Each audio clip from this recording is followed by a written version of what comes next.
esse ataque à igreja. Vimos no capítulo 4, que se levantou perseguição contra a igreja. E aqui vamos iniciar a leitura no capítulo 4, mas vamos focar nossos olhos no capítulo 5, para ver um outro tipo de ataque que se levanta contra a igreja do Senhor. Atos, capítulo 4, a partir do versículo 32 até o versículo 11 do capítulo 5, diz assim a palavra de Deus. Da multidão dos que creram, era um o coração e a alma. Ninguém considerava exclusivamente sua nenhuma das coisas que possuía. Tudo, porém, lhes era comum. Com grande poder, os apóstolos davam testemunho da ressurreição do Senhor Jesus, e em todos eles havia abundante graça.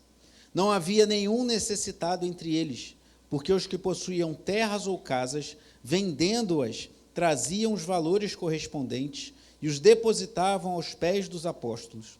Então se distribuía a cada um conforme a sua necessidade. Então José, a quem os apóstolos chamavam de Barnabé, que quer dizer filho da consolação, um levita natural de Chipre, vendeu um campo que possuía, trouxe o dinheiro e o depositou aos pés dos apóstolos. Entretanto, certo homem chamado Ananias, com sua mulher Safira, vendeu uma propriedade, mas reteve uma parte do dinheiro. E Safira estava ciente disso. Levando o restante, depositou-o aos pés dos apóstolos. Então Pedro disse: Ananias, por que você permitiu que Satanás enchesse o seu coração para que você mentisse ao Espírito Santo, retendo parte do valor do campo? Não é verdade que, conservando a propriedade, seria sua, e depois de vendida, o dinheiro não estaria em seu poder? Por que você decidiu fazer uma coisa dessas? Você não mentiu para os homens, mas para Deus. Ouvindo estas palavras, Ananias caiu morto, e sobreveio grande temor a todos os que souberam do que tinha acontecido. Levantando-se os moços, cobriram o corpo de Ananias e, levando-o para fora, o sepultaram. Quase 3 horas depois, entrou a mulher de Ananias, sem saber o que tinha acontecido. Então Pedro, dirigindo-se a ela, perguntou: Diga-me, foi por esse valor que vocês venderam aquela terra? Ela respondeu: Sim, foi por esse valor. Então Pedro disse: Por que vocês entraram em acordo para tentar o Espírito do Senhor? Eis aí à porta os pés dos que sepultaram o seu marido, e eles levarão você também. No mesmo instante, ela caiu aos pés de Pedro e morreu. Entrando os moços, viram que ela estava morta, e levando-a, sepultaram-na ao lado do marido. E sobreveio grande temor a toda a igreja, e a todos aqueles que ouviram falar destes acontecimentos. Oremos mais uma vez. Pai amado, Pai bendito, louvado seja o teu nome, Senhor, pela tua graça, pelo teu favor, e é com temor que chegamos diante de ti, Senhor, sabendo que tu és santo, santo, santo, mas que o Senhor permite que nos acheguemos a ti pelo sangue de Jesus, teu Filho. Abençoa-nos nessa manhã, fala aos corações, impacta-nos com a tua doce presença, e ser glorificado em nosso meio, no poder do teu Espírito, em nome de Jesus. Amém. Os irmãos podem sentar.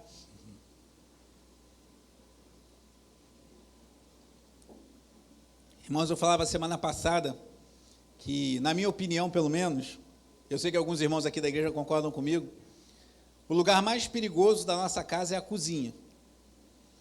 Porque lá você mexe com fogo, se você usa botijão de gás, né, tem sempre o risco de vazamento, até mesmo quem usa gás encanado. Você mexe com facas, com instrumentos de corte. Quem tem crianças pequenas como eu deve ter um cuidado redobrado, né, porque às vezes tem uma panela quente no fogão, uma frigideira, tem até aquela dica de deixar sempre o cabo da panela para dentro, e se você não estiver usando todas as bocas do fogão, usar as bocas de trás. Então, uma série de cuidados são necessários, porque, embora o banheiro tenha os seus riscos também, a sala e o quarto, quem tem televisão no quarto, tem risco não de queda, mas de você assistir alguma coisa que possa trazer prejuízo não ao seu corpo, mas à sua mente, ao seu coração. Mas eu entendo que a cozinha é um lugar perigoso de sofrermos acidentes e devemos ter cuidado com isso. Mas por que eu fiz essa analogia no início da pregação de domingo passado? Porque na cozinha também, irmãos, onde a gente prepara aqueles pratos maravilhosos, né? Tem irmãs aqui que são cozinheiras, tem irmãos também que cozinham muito bem, Então, lá que você prepara aquela comida gostosa e saborosa. Eu fazia essa analogia entre a cozinha e a igreja. Porque a igreja é um lugar maravilhoso, irmãos. A igreja é um lugar em que o Senhor nos banqueteia com toda sorte de bênçãos espirituais. Não somente com o almoço, como teremos no domingo que vem, mas é o lugar onde nós temos comunhão uns com os outros, onde nós oramos uns com os outros, onde nós somos confrontados pela palavra de Deus, onde nós precisamos conviver com diferenças, porque temos visões, às vezes, diferentes em relação a alguma coisa ou outra, e por isso a importância de liderança na igreja, não porque o líder seja melhor ou mais do que qualquer outra pessoa, mas porque se a igreja for conduzida de uma forma que todos deem a sua opinião, a gente vai ficar em reuniões infindáveis e não vai chegar a lugar nenhum. Então, por vezes, é importante que a gente tome um rumo. Quem é militar entende isso muito bem, né? Que os militares têm essa questão de hierarquia muito bem definida, eles sabem que o seu superior não é melhor do que eles, às vezes até o subordinado é mais qualificado do que o superior, mas entende que alguém tem que dizer para onde vai. Então, a igreja é um lugar maravilhoso, onde nós construímos amizades, onde nós vemos, né, eu falava há pouco dele, do Vitor, que fez aniversário ontem, e aí começou a namorar a Júlia, Duda e Alain agora estão noivos, vemos casais se formando, Vitória e Gabriel, embora o Gabriel, né, seja da igreja da freguesia, mas casais que nós vemos se formando. A igreja é um lugar maravilhoso, irmãos. A igreja é um lugar que nos banqueteia com iguarias maravilhosas da parte de Deus. Mas assim como a cozinha da sua casa e da minha, é um lugar maravilhoso para prepararmos bons pratos, mas também é um lugar que traz riscos. Que riscos são esses que estou falando? O texto que estamos lendo, né, como eu disse, está dentro de um pacote. Eu estou trazendo essa breve série de mensagens que eu dei o título Tríplice Ataque à Igreja, que mostra como Satanás, o inimigo das nossas almas, investe contra a igreja do Senhor.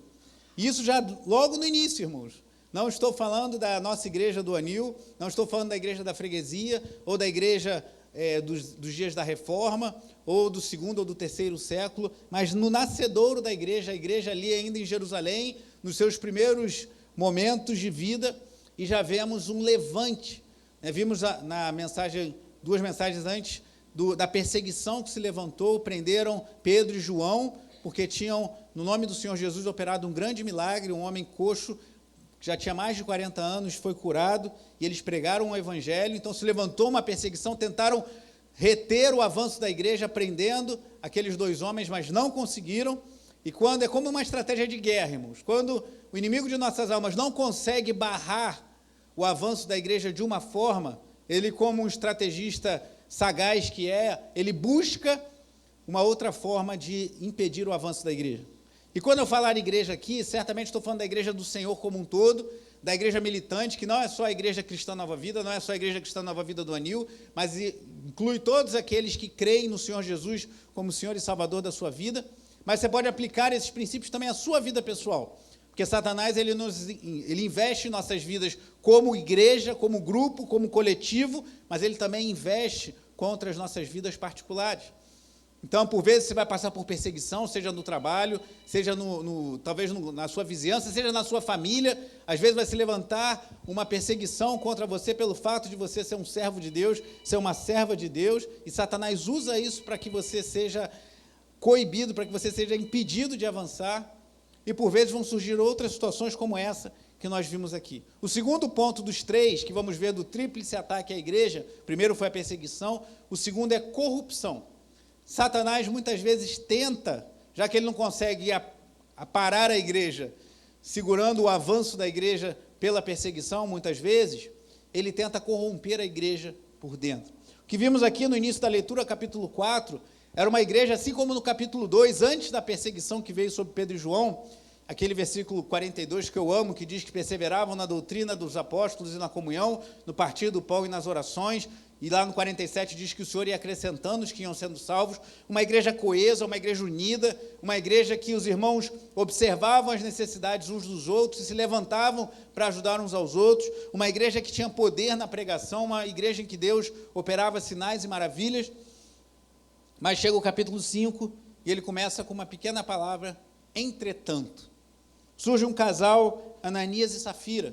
Possivelmente eles vendo a proeminência que ganhou José, O nome dele era José, final do capítulo 4, versículos 36 e 37, mas ele recebeu o apelido, assim, o codinome de Barnabé, que significa consolador, exortador, é como se fosse um animador, não no sentido de animador de auditório, mas alguém que anima as pessoas, que motiva as pessoas às boas obras.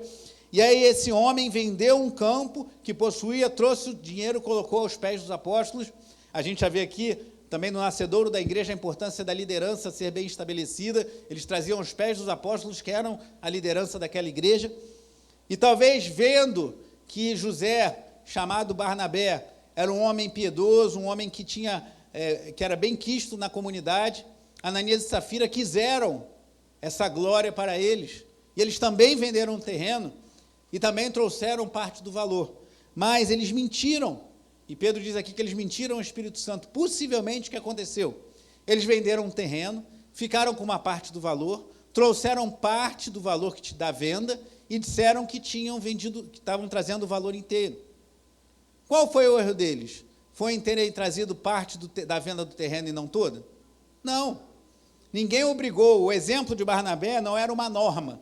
Não era uma norma que todos tinham que vender seus bens.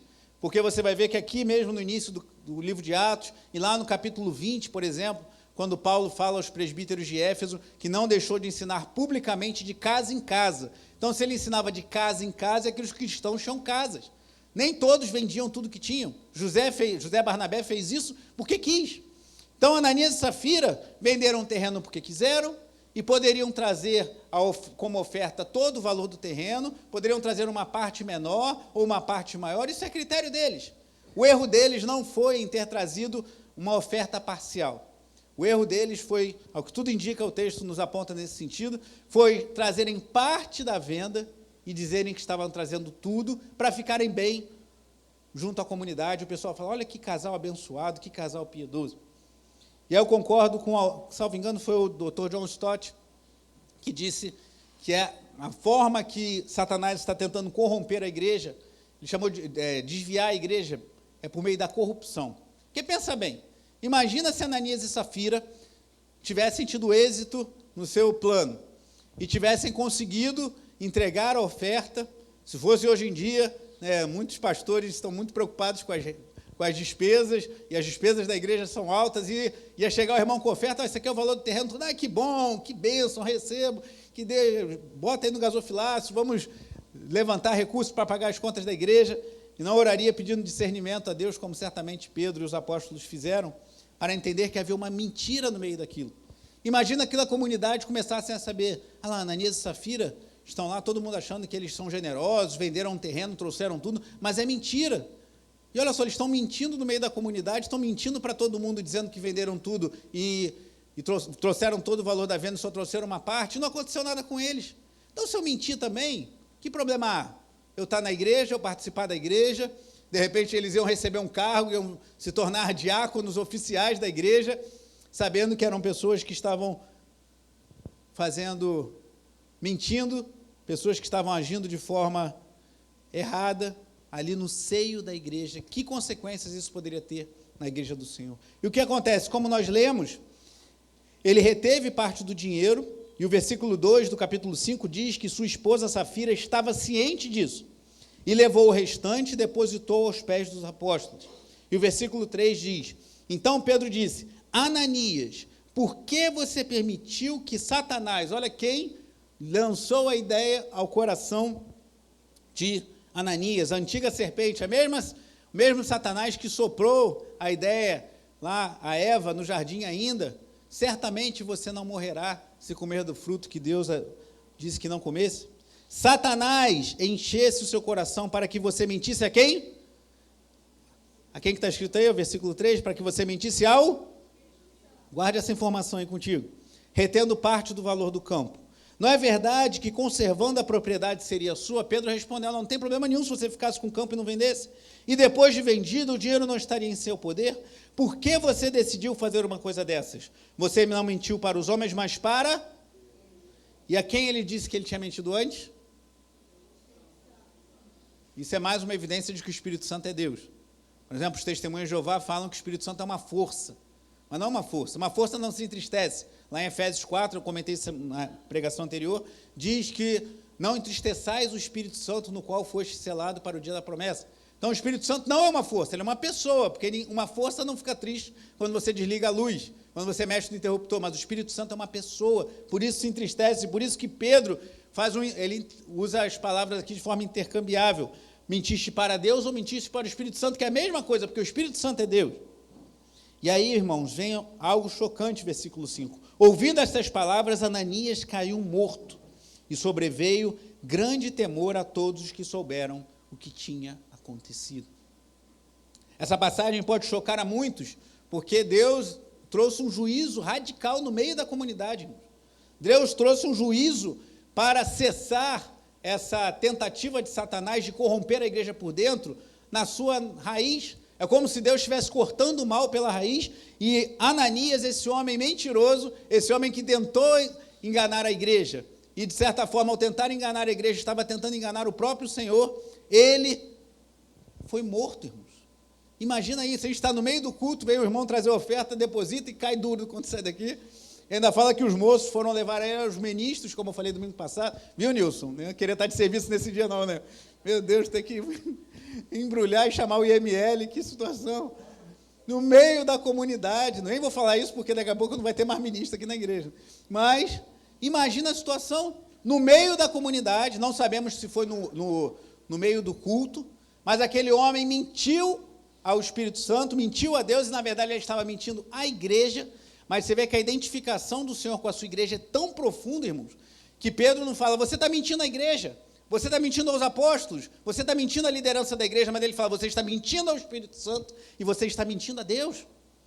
Nós vemos isso, por exemplo, na conversão de Saulo, que quando Jesus se apresenta a Saulo de Tarso, ele não fala, Saulo, Saulo, por que tu persegues a igreja? Saulo, Saulo, por que persegues a igreja logo no início? Saulo, Saulo, por que você está indo para Damasco perseguir os cristãos? O que Jesus fala para Saulo na sua conversão? Saulo, Saulo, por que tu me persegues? Porque quando alguém se levanta para perseguir a igreja do Senhor, alguém está se levantando contra o próprio Senhor. Quando aquele casal mentiu à igreja, quando aquele casal mentiu à liderança da igreja, ele estava mentindo contra o próprio Deus, irmãos, contra o Espírito Santo de Deus. Que coisa grave. E eles tiveram uma consequência muito difícil, muito dura. E aí, como vimos aqui na sequência, versículo 7, quase 3 horas depois, entrou a mulher de Ananias, sem saber o que tinha acontecido. Mas lembra que no início do texto diz que ela sabia do acordo, mas ela não sabia que seu marido tinha morrido naquelas circunstâncias. E aí Pedro dá uma oportunidade a ela de se retratar. Versículo 8, então Pedro, dirigindo-se a ela, perguntou, diga-me, foi por este valor que vocês venderam aquela terra? Ela respondeu, sim, foi por esse valor. Mentiu na cara do apóstolo Pedro. Pedro aqui deu uma oportunidade dela falar a verdade. Pedro deu uma chance. E quantas vezes pessoas têm chance, vez após vez, de se acertarem com Deus? Deus estende a sua destra de misericórdia, Deus estende a sua corda para que a pessoa se arrependa. E aqui, Safira teve uma oportunidade. Ela fala assim, olha, Pedro, vou te falar a verdade. A gente vendeu por tanto, e trouxemos só uma parte, e o restante ficou com a gente. Pedro ia falar, tudo bem, não está no manual da igreja, não está na nossa na sua regra de fé, que você tem que vender o terreno e trazer tudo para a igreja, tudo bem, você vai dar só essa parte? Ok, mas ela sustentou a mentira. Aqui nesse caso, irmãos, a gente fala muito da importância da submissão da mulher ao marido, isso é verdade, mas só existe uma circunstância em que a mulher, deve deixar de ser submissa ao seu marido, ou nós deixarmos de ser submissos à liderança, seja da igreja ou às autoridades governamentais, quando a submissão ao marido, ao governante, ao pastor, fere a nossa submissão ao Senhor. Então ela preferiu aqui agradar, sem saber que seu marido já estava morto, agradar ao seu marido mentindo para Pedro, do que falar a verdade. Só que ela não sabia que seu marido estava morto. E aí o versículo 9 diz, então Pedro disse, por que vocês entraram em acordo para tentar o Espírito do Senhor? Eis aí à porta os pés dos que sepultaram seu marido, e eles levarão você também. No mesmo instante, ela caiu aos pés de Pedro e morreu. Entrando os moços, viram que ela estava morta, e levando-a, sepultaram-na ao lado do marido. E sobreveio o quê? Grande temor a toda a igreja, e todos aqueles que ouviram falar destes acontecimentos. Irmãos, que situação.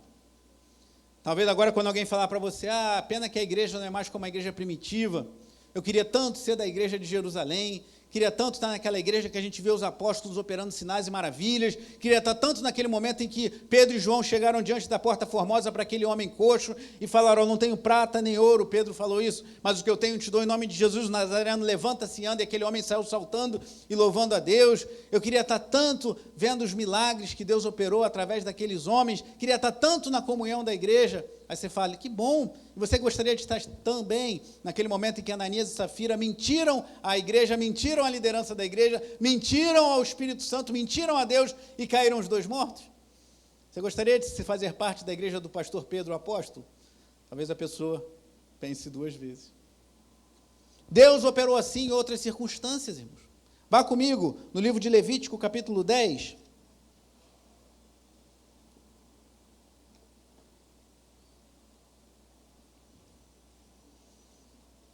Logo na instituição do sacerdócio levítico, logo no início, Levítico, o terceiro livro da Bíblia, capítulo 10.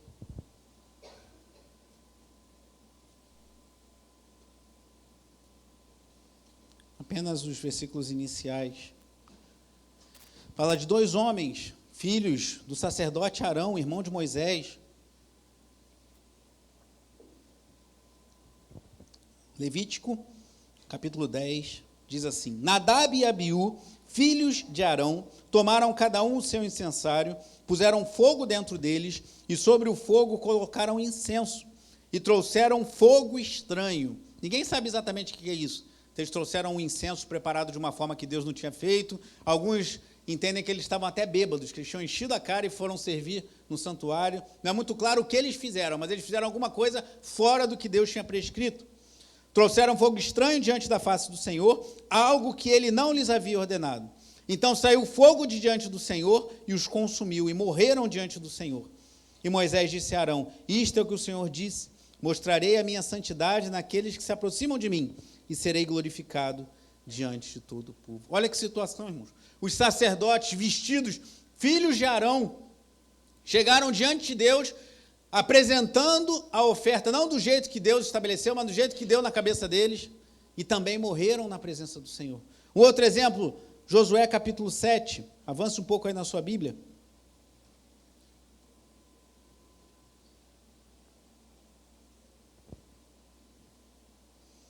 Vou ler só um trechinho, mas só para você lembrar o contexto. Josué capítulo 6, o povo de Deus derrota Jericó, as muralhas caem, eles invadem, e é o paradigma, o exemplo para todo o livro de Josué e para todo o restante do Antigo Testamento, de quando o povo é fiel a Deus, Deus os abençoa e vence os inimigos do povo de Deus. Então Josué capítulo 6 virou esse paradigma, esse exemplo de padrão, de quando o povo é fiel a Deus, Deus vence os seus inimigos. Mas quando chega no capítulo 7, Deus havia ordenado que nada fosse levado de Jericó.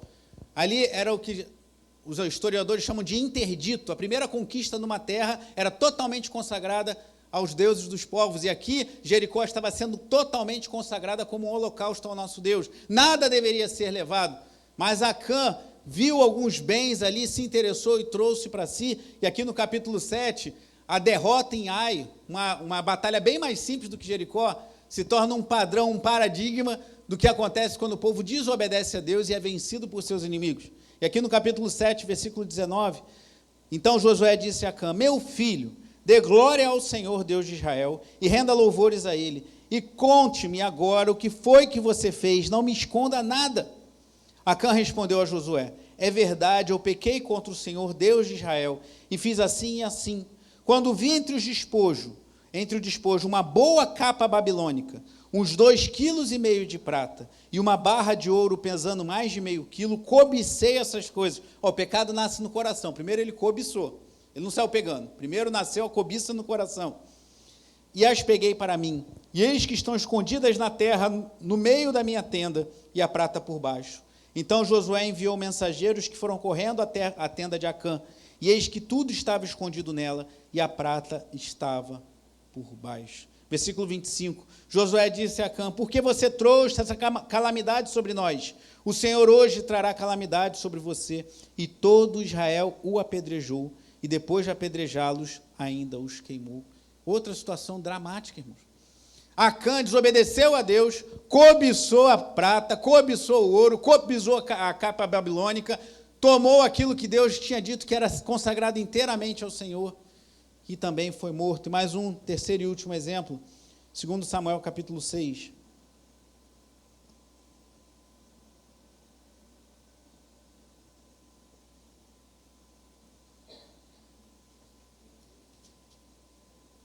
Segundo Samuel, avance um pouco na sua Bíblia, capítulo 6.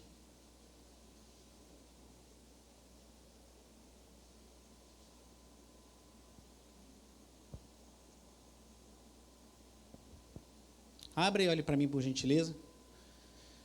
Qual o contexto aqui? Também a gente vai ler só um trechinho.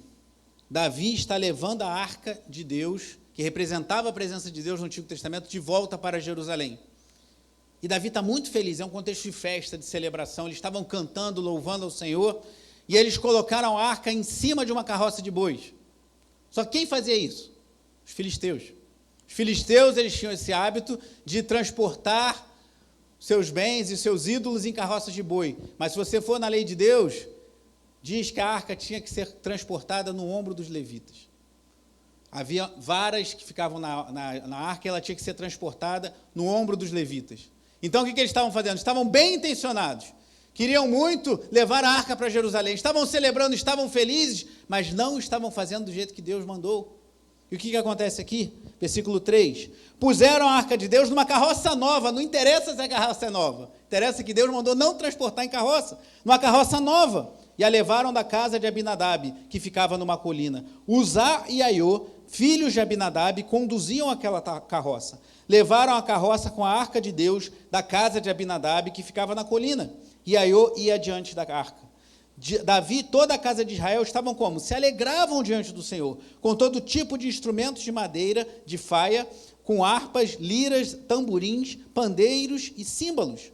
Quando chegaram à eira de Nacon, Uzá estendeu a mão para segurar a arca de Deus. A arca de Deus não podia ser tocada, porque os bois tropeçaram. Então a ira do Senhor se acendeu contra Uzá, e Deus o feriu ali por esta irreverência.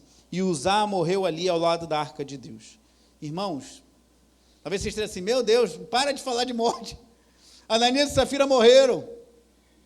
Nadab e Abiú, filhos de Arão, morreram. Acã e sua família foram apedrejados até a morte. Agora Uzá tocou na arca e morreu. Meu Deus, que coisa pesada. Qual é a minha intenção? Deixar você assustado essa manhã? De repente um irmão deixa cair uma Bíblia aí do seu lado. Você, ai meu Deus, eu vou morrer também. É chamar a nossa atenção, irmãos, que o nosso Deus é santo e a gente precisa ter temor para se aproximar dele. E qual é o padrão aqui, além da morte dessas pessoas? Levítico 10, qual era o contexto? Do culto. Os sacerdotes estavam no culto a Deus, oferecendo sacrifícios. Então, para Deus não interessa se é um sacerdote, se está usando o colarinho como eu estou aqui essa noite, se tem formação em teologia, se é doutor em teologia, se foi ordenado como Nadab e Abiú o foram. Se não fizer do jeito que Deus determina, sofrerá o juízo de Deus. No caso de Acã, não é o contexto do culto, mas é o contexto de guerra. Estavam guerreando contra Ai e morreram aproximadamente 36 israelitas. Por quê? Porque Acã desobedeceu a Deus.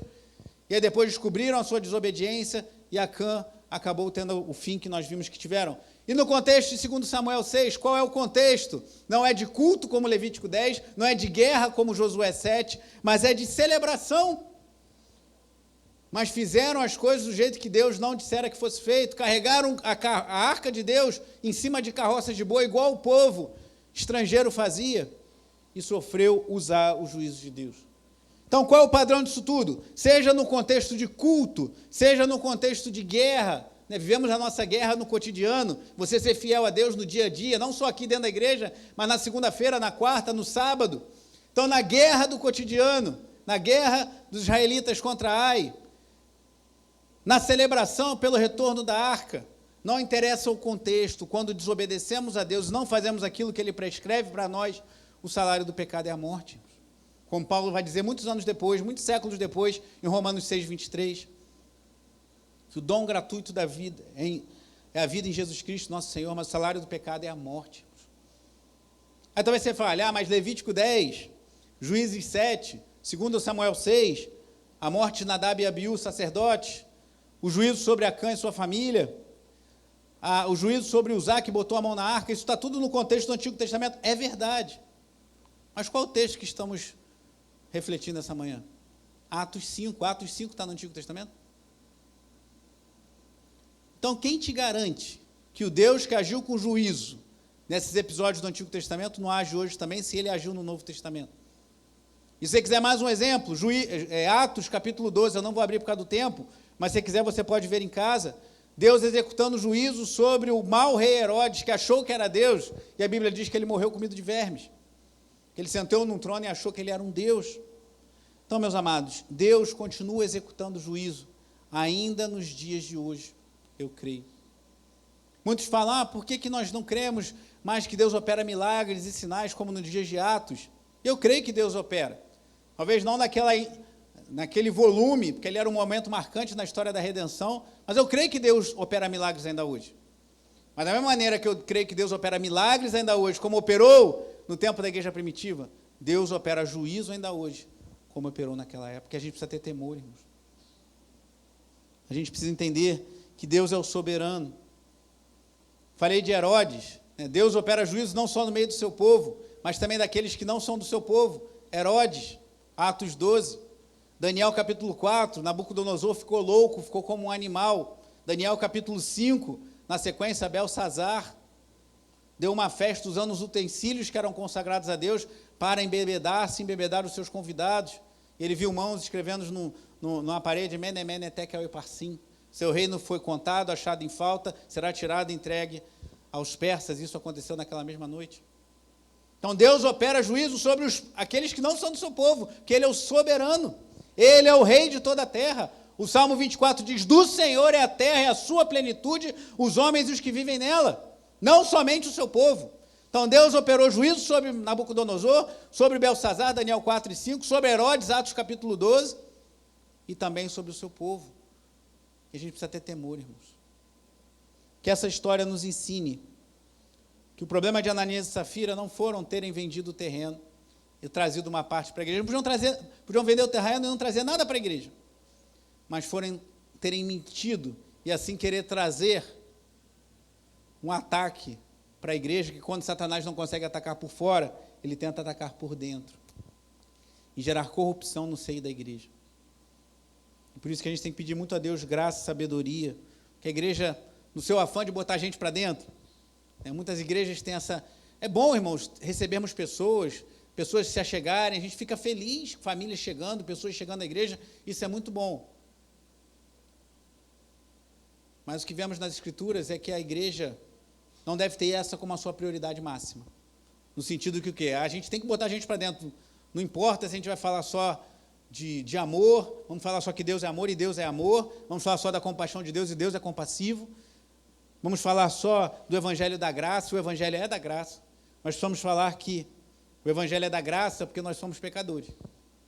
E a graça é o favor imerecido que nos alcançou em Jesus Cristo por Ele ter morrido por nós, sendo nós pecadores. Ele sofreu o juízo de Deus pelos nossos pecados. Ele foi crucificado, morto e sepultado, como diz o credo antigo. Mas ressurgiu dos mortos, subiu aos céus, está sentado à destra de Deus Pai Todo-Poderoso, de onde há de vir.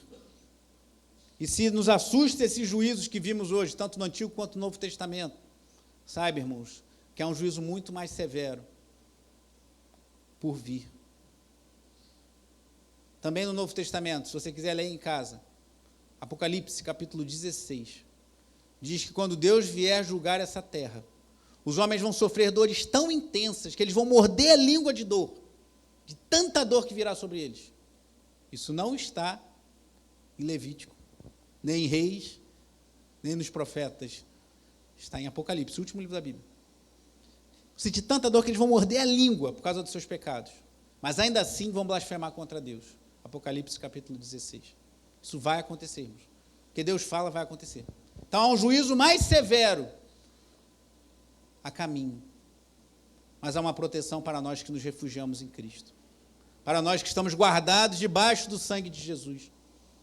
Então, algumas aplicações práticas breves.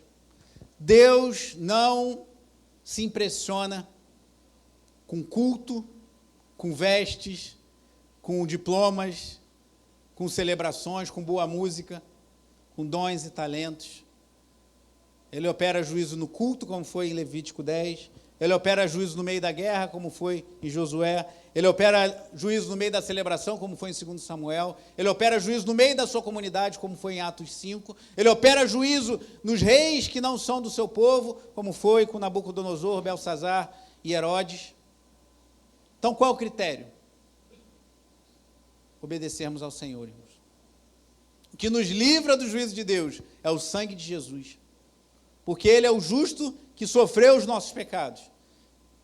E como disse o próprio Senhor, se dizemos que o amamos, devemos guardar os seus mandamentos.